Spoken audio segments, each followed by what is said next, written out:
ইরানের parliament speaker Mohammad বাঘের Ghalibaf বলেছেন, হরমুজ প্রণালী ইরানের সবচেয়ে গুরুত্বপূর্ণ কৌশলগত সম্পদ। এই জলপথের উপর দেশের সার্বভৌম অধিকার থেকে তেহরান কোনো অবস্থাতেই সরে আসবে না।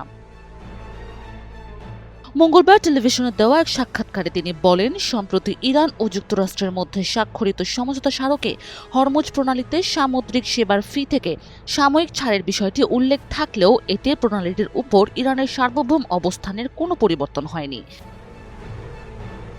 গালিবাফ বলেন, এগুলো আমাদের আঞ্চলিক জলসীমা। যুক্তরাষ্ট্র যেন এ দাবি করতে না পারে যে ইরান হরমুজ প্রণালীকে সামরিকীকরণ করছে। এই বিষয়ে কোনো বিভ্রান্তি বা অপপ্রচার আমরা মেনে নেব না। তিনি আরো বলেন, কোনো পরিস্থিতিতেই ইরান এই অবস্থা থেকে সরে আসবে না। রেইনবো অ্যাক্রোপ্লাস্টে অ্যাক্রিলিক এমালশন থাকায় মুছে ফেলা যায় যে কোনো দাগ সহজেই। Rainbow paints, colour of joy. তার ভাষায়, হরমুজ প্রণালী যুদ্ধের সময় আল্লাহর দেওয়া এক ঐশ্বরিক উপহার এবং ইরানের সবচেয়ে বড় শক্তির হাতিয়ার। গালিবাফ জানান, সমঝোতার বাকি ধাপ বাস্তবায়নের আগে কয়েকটি গুরুত্বপূর্ণ শর্ত পূরণ করতে হবে।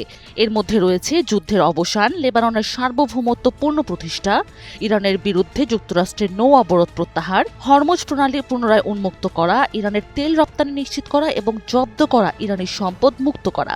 এসব শর্ত পূরণ না হওয়া পর্যন্ত ইরান সমঝোতার পরবর্তী ধাপে যাবে না বলে তিনি জানিয়েছেন। লেবাননের সার্বভৌমত্বকে সমঝোতার সবচেয়ে গুরুত্বপূর্ণ বিষয়ে উল্লেখ করে গালিবাফ বলেন, ইরান, যুক্তরাষ্ট্র ও লেবানন যৌথভাবে এই সমঝোতার বাস্তবায়ন তদারকির জন্য একটি ব্যবস্থাপনা কাঠামো গঠনে সম্মত হয়েছে। কূটনীতি প্রসঙ্গে তিনি বলেন, আলোচনা কখনো দুর্বলতার লক্ষণ নয়, বরং শক্তিশালী সামরিক অবস্থান থেকেই সফল কূটনীতি পরিচালিত হয়। তার ভাষায়, যুদ্ধক্ষেত্র ও কূটনীতি একই কাচের দুটি ধার। একই সঙ্গে তিনি স্পষ্ট করে দেন, ইরানের ক্ষেপণাস্ত্র কর্মসূচি, সামরিক সক্ষমতা, পারমাণবিক কর্মসূচি এবং ইউরেনিয়াম সমৃদ্ধকরণের অধিকার কোনোভাবেই আলোচনার বিষয় নয়। আন্তর্জাতিক নিশ্চয়তার চেয়ে নিজেদের প্রতিরক্ষা সক্ষমতার উপরই ইরানের বেশি আস্থা রাখা বলেও মন্তব্য করেন তিনি।